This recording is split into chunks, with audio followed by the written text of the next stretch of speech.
Hey, how are you doing? I'm doing great, man. That was a nice tune. I could listen to that all day. I'd rather listen to that than listen to me talk. I know that much. But here we go, right? You got a job to do, so let's talk a little Well, bit. I hope they don't turn on the Spotify right now, being like, no, let these guys go away and we can just listen to some Yeah. music. Let's listen to some music, though. Take a listen to this.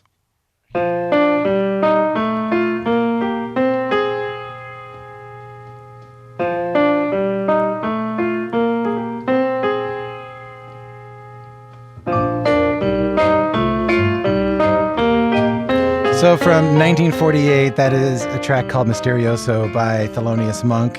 We asked you to pick out some music. That was the first pick you gave us. Why that track?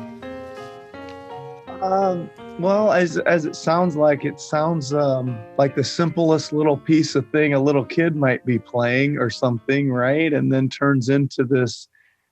I don't know if magical usually is a word I would say, or sophisticated, or complicated. I don't know. And then it just sounds amazing, and it makes sense. Even that little opening line, it's catchy, and it's only one hand, and it's single notes, and then all of a sudden it turns into an amazing piece of music. And I guess it kind of maybe wraps up Monk. And if you're new to him, that's vintage Monk, I would say, maybe. How did you get into him in the first place? Well, it was interesting, just more through my coaching contacts than through my music people that I know, or just listening. There was an old coach, guy by the name of Ron Ecker, that he used to call his offense the Monk offense. So I kind of stole that from him, but I started listening and studying Monk when I heard him talk about that. I guess a guy that I read about, and made sense to me to look at my offense as a little bit like a jazz band. I certainly have some structure and a group of players trying to perform a common song or a common goal. Let's get a basket, right? But in the middle of that, I want to see some spectacular improvisation, right? It gives them a chance to have some freedom to show some spectacular play. And that's how I kind of link it up, and that's how it makes sense to me. And of course, listen, I think you start listening to Monk earlier, at least I did. I was maybe scratching my head a little bit, but then you start going on to some more songs, and it just kind of really grows on you, and it gets into kind of deep into your soul. And the more I listened, the more I loved them, and the more I loved them, the more I listened. The parallel is really interesting to me about being in a band, especially in a jazz combo, and being in basketball as well. Because not only do you have to have room for improvisation, but you also have to remember that you're part of a collective. Like, even when you're stepping out, you're still a part of a collective. I find that really interesting, Nick. Yeah, and I think it's a little bit expected a bit in a jazz band, right? And maybe it's not quite as expected in a basketball scenario. So Yeah. that's kind of why I wanted to encourage it. I never say, like, it's never really the guy stepping out that we're worried about. It's how the other four guys are reacting to that guy stepping out. So I just kind of wanted to open those doors of the freedom, and making sure the other four guys, while somebody was putting on their little solo performance, were going to be okay with that, and move it around. Not unlike, one time it's Pascal Siakam, and the next time it's Fred VanVleet, and the next time it's Kyle Lowry. We move it around the group, so to speak, and hopefully everybody can show some specialness. Everybody gets a chance, and then when it's time, we all come back together, and we're still trying to get the same common goal. I'm sort of imagining you in the locker room playing Monk's Dream for the guys in there, Like, was this happening? Are you playing old jazz for the guys? I play a little bit, but not. But I do. Well, the start of the last two seasons. Like, first of all, I went into my first meeting in 2018 with the team, and I had shown a picture of a painting of Monk that actually one of my assistant coaches did for me. That's hanging in my office on the wall. But I put it in the part of this presentation, and some quotes by Monk. Like the piano ain't got no wrong notes, right? That was a point I was trying to make about you really can't make a bad decision in our offense as long as you make one quickly and do it well, right? It's if you want to go this way or if you want to go that way, Yeah. you're right. Just do it quickly, do it with conviction, and do it well. And that was the point I was trying to make. But there was obviously playing Monk in the background of some of the video highlights I was showing of what I wanted our offense to look like going forward under my regime. Then last year, I was able to one of the most fascinating Monk video clips from his documentary Straight No Chaser is him playing a song that many people would know called Just a Gigolo. Yeah. And that's my fave for sure. And you and I were just talking about that before we started. Yeah. So amazing. But so last year, just to change it up a little bit, I introduced him to Monk a little more clearly. Instead of the music just playing in the background, they knew who he was now. And so I spliced the video actually of him playing the piano, and then went to the offense, and back to Monk, and then to his fingers, and then back to our offense, and back to Monk, and back. So it was kind of intertwined with his, and he's got such flair and style, and such a showman. When he's playing the piano, not only is the music fantastic, watching him play it with the sweat and the rings and just the body movement and the foot tapping and all that stuff, I thought would be interesting for the guys to see just what encompasses all that. Well, that's beautiful. I know that earlier this year you got to go to Rudy Van Gelder's studios, legendary recording engineer of some really great jazz records. You played the Steinway piano that Thelonious Monk got to record on. And now, before we started, you said, "Listen, I'm a trying musician and I'm a basketball coach." But still, what went through your mind when you sat down there? Well, I tell you what, it was an amazing meeting, and I'm really not sure how it all happened. Shout out to my high school teammate Frank Moloch. He was in the middle of trying to make this happen for me, and it happened. But the best part about it was Monk Jr. was there, and Monk the Third were there as well. So I got to meet his son and grandson. TS, yeah. Yeah, and I'm not so sure they knew what the hell they were doing there. They knew they were coming out to the studio to meet me, and so I had to kind of go all the stuff you and I just talked about. I did wear my championship ring because I wanted to tell you I got this ring, but I want to take you back and tell you these stories about how your dad was part of this, and to kind of, because I could kind of see they were like, why are we here? And they must have been moved by it. Oh, well, when I got done telling the story that I just told you about incorporating the clips to your, and the painting and all this stuff, TS said, I can't say this on air, but he said, "You're a bad MFer."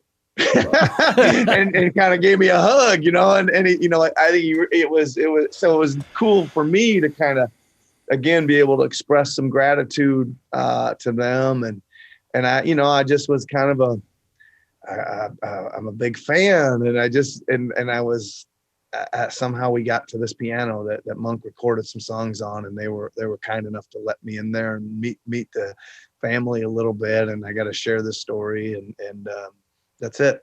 That's the story. I got another song here for you now. This is not Thelonious Monk, but it's pretty damn close.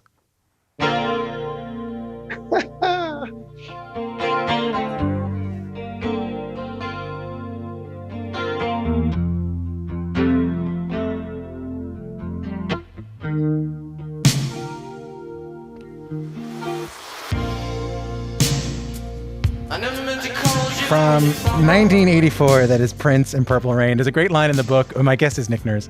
There's a great line in the book. You say something like, I figured I had to play music enough that eventually people would recognize that what I was playing was Purple Rain. Like, what I was playing could be identifiable as Purple Rain. But you were playing music as a kid, right?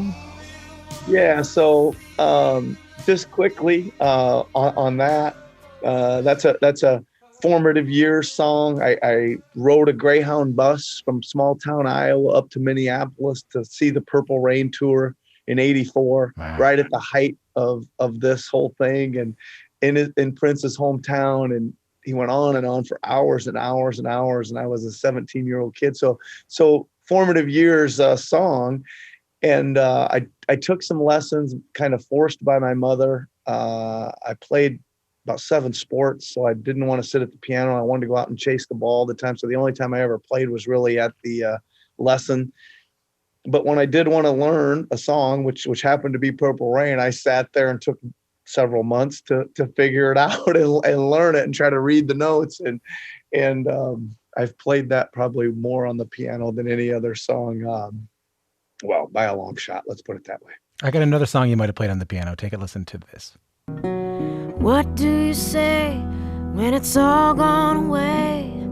Baby, I didn't mean to hurt you. Truth spoken whispers will tear you apart.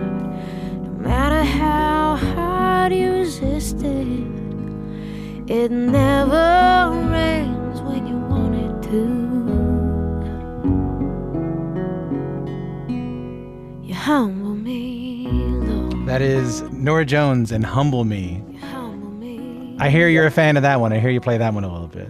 Yeah, I do play that one a lot too. Couple things there. Norah, when in her start, is again formative things that happen.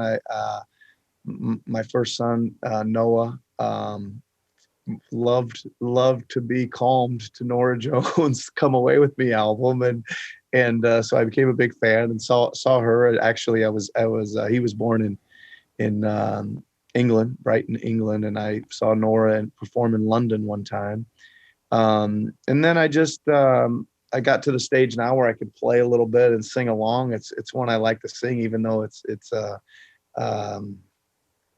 well, she's a female and I'm not, but I still like to try to sing it in my own way, which I think is important. And there's something about the song that tries to keep me grounded a little bit, right? I take as like one of the highest compliments people ever give me is they tell me, you've remained humble, or you're Toronto's humblest or something like that as a nickname. Sometimes people say that to me, and that means a lot to me as well. So good song.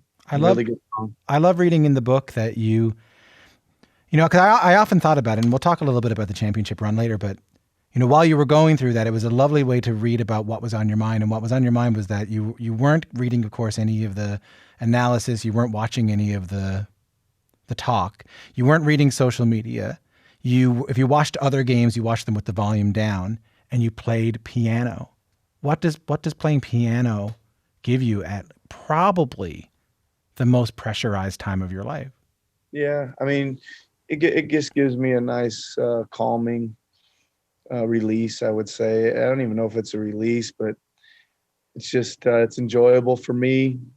It's a little bit meditative for me, I would say. I don't know how you do. I don't know how you turn your brain off from all that stuff, Yeah, and I think it's you need to turn your brain off, and when I can lose myself in a song, or just some rhythms, or I don't know, maybe it's just a little blues riff I can play it over and over to try to get a little better. That it's a good way to kind of switch off the high intensity motor that sometimes surrounds the profession, I bet. Yeah, it can be it's tactile too, I think when you get stressed out, it's also just something that's physical to do. There's no, it's not at the whims of somebody else's analysis, I agree.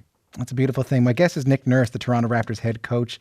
He has a book out now about his life called Rapture, 15 teams, 4 countries, 1 NBA championship, and how to find a way to win damn near anywhere. We're looking at how music has entered Nick Nurse's life. Let's move on to another track. Take a listen to this.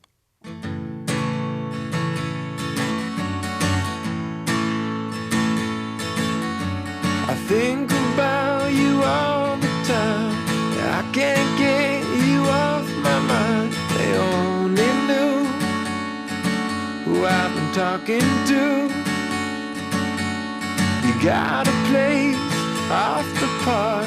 Oh, come on by, after dark is nervous then. That is Hamilton, Ontario's own Arkells, the finest group of fellas to wear skinny jeans and a jean jacket, and I don't know how long, with their song Quittin' You. Nick, why that one now?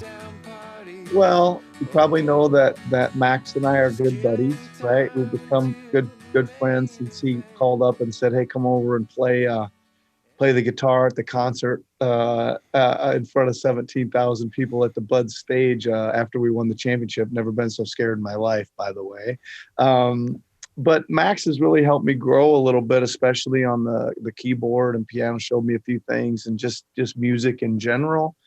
And we played that song together for my book launch. I had with Indigo. I had a virtual book launch, and Max was one of the hosts. So Matt Devlin, the voice of the Raptors, was the other host, and he said, "Hey, you guys, there's a piano, and let's hear a song." So Max and I played that, and I played the keys and backup vocals, and I let him do his thing.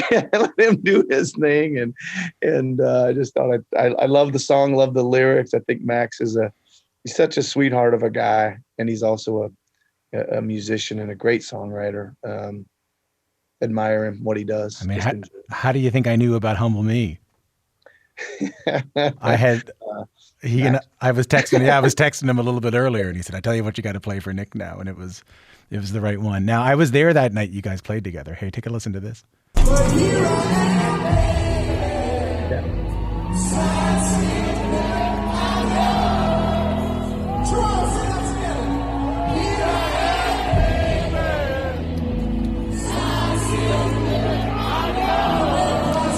That is Nick Nurse on stage with Arkells. Buddy, I was there. I was like, I don't know, I was pretty near the front, and I didn't know who it was going to be, who he was going to bring out. And then you came out with the guitar, man, and it was, well, I'll get your analysis of it in a second. But first I'll say that it felt for so many of us who didn't get a chance to express our exuberance in real life after you won the championship.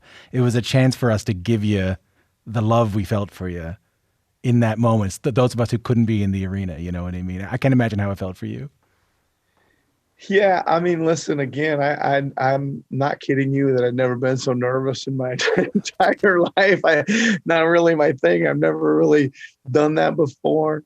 And I worked really hard just to get the chords right for the song, and I was exhausted. We had the draft 2 nights earlier. I in fact, on Saturday morning of the concert, I told Max, "I'm out, man. I'm just too tired. I can't do it." He said, "No, come on over to the sound check." And it was a beautiful, beautiful sunny day, and the band sounded great, and felt like I hit the chords really good, and it was so loud up there on stage. And I came back, but man, was I nervous sitting on the side stage waiting for the moment. But loved it. Great. Max gave me a thrill of a lifetime there, to be honest. Yeah. You came out, man. The place just exploded. It was incredible, yeah, it was, man. I'll play another song. Take a listen to this. Yeah. Hey, hit records on my demo. Did y'all boys not get the memo? I do not stay at the Intercontinental. And anything I got is not a rental. That is Drake and Trophies. Drake, of course, a huge part of the championship Toronto Raptors. And, obviously the connection between hip hop and basketball is so close, but never really as close as it is in Toronto, with Drake being so close to the team. So I guess broadly, how is it for you? Do you guys ever get a chance to talk about music? But just, generally, how is it? Well, first of all, he's a super fan, right? It's funny. He comes in the locker room a lot after the games, and he's like any about 14-year-old kid that comes in the locker room. He's such a fan, and he's great to have there. We don't talk about music ever, me and him. I think maybe one day I'll get a chance to, but we do talk about a lot of stuff quickly on the sideline of the games, and mostly he's just hyped to see the Raptors win and play, and gives a lot of love, man. Like just like, "I'm here for you, coach, man, and I love you, coach," and all this stuff is pretty cool. I know the famous back rub and all that kind of Yeah, stuff. but you didn't even know he did, by the way. I didn't. I said he's either really focused or he's got really soft hands. Probably a combination of the two. But awesome to have him that close to the program and the team. You know, we've been talking about your personal connection to music. I know you see a greater connection with music with the Nick Nurse Foundation, and I also know that you've been doing PhD work on the importance of sports giving back to the community. So I wonder if you could talk about the Nick Nurse Foundation in the framework of that. Yeah, well, I love basketball. I love to read, and I love music. So I'm trying to pick those three strands to use the platform I've been given to give back to kids in the community. So that's just it. I just want to get out there and help kids. And my thing is let's help them see a brighter future. Let's give them more positive self-image. Let's give them opportunities they may not have had, whether it's books or basketballs or basketball shoes or instruments or lessons or getting them part of a band or taking them out on stage in front of somebody to lift their self-image or any strands of all those things where they may be able to see a career or a future. And we just want to do that to the best of our ability with the foundation. And that's it, really, that simple. How did winning the championship change you? Well, I hope it didn't change me too much. I think my life has changed a lot, but Yeah. I hope not from the inside. Outside, yeah, of course. I'm when I got back from winning the championship, everybody, while I was walking down the street, everybody I was on the street recognized who I was, and that wasn't necessarily the case before the playoffs started. Hard to go to Loblaws, Nick. It was hard to go to Loblaws, but saying that it's enjoyable. I mean, listen, you don't get tired of people smiling and being happy and saying congratulations and way to go and all that stuff. You don't get tired of that. I really don't. And so that's all that really changed, I think. And hopefully I'm grounded and still working hard and trying to go get another one. I say this over and over that the burden of winning it didn't seem like a burden at all. I thought we'd be carrying this thing on our shoulders last year going into the season, and didn't it seem like a new season and a new chance to go get another title? And I think our guys played great. We didn't quite get it done, but we will again one day. When you went back home that night to the hotel after you won the championship, did you put anything on? Any music on? I played. I had my keyboard. With me in the hotel. That night, you just became a championship coach and you played. What did you play? Just the same regular stuff. I was probably playing a little bit of Monk. I was probably playing a little bit of Prince. I was probably, the regular stuff. I had about 4 or 5 of my friends, a couple of them high school, a couple from Iowa, from my home state. It was it. We ordered some pizzas and I played a little keyboard, and we sat and talked till 3 or 4 in the morning. I told him I was tired and kicked him out and went to bed. That was big time celebration, right? Yeah, I guess so. We're going to go out on your final choice now. This is Dallas Green and Pink with their version of Sade's No Ordinary Love. Why did you pick this one? Well, awesome song. Again, I listened to in my early self, right? And swings back around. Dallas has become a friend as well. I don't know, just love the tune, love the way they did it. And I also love the piano backing in this. I think it's awesome. And very great voice, and also another great Canadian, right? Another great Canadian star. Well, I know we got to go. I'll close off like this, that I think in our lives we get flashball moments, right? What they call flashball moments you always remember where you were when, and so many of them are negative, You remember where you were when 9/11 happened, or you remember where you were when your father passed or your mother passed or something like that. What a gift it is that you gave so many of us a happy flashball moment. A happy moment we'll remember where we were for the rest of our lives when we found out where we were when we watched you win. And if nothing else, I'm grateful to you for a happy one. Thank you so much. I love hearing those stories, man, about this is where I was when you guys won it. And I've heard a lot of them, and they're all great, and some are really amazing. Yeah, I was in a bar, and that's exactly where I wanted to be. Bye. Congratulations on the book. Thanks for playing with us today and playing some music. And we can't forget, come in here now and play that piano now soon.